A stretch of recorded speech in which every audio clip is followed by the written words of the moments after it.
Разожгли печку, сейчас будем топить воск. Топить будем вот в такой воскотопке.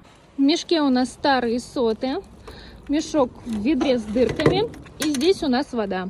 Поставили воскотопку на огонь, ждем, пока вода в баке закипит. Дальше делаем такое приспособление: таз с водой, старые колготки, воск плавится и, получается, фильтруется через колготки, а потом из воды легко можно будет достать блинчик с воском. Это первая перетопка, потом еще будем его фильтровать.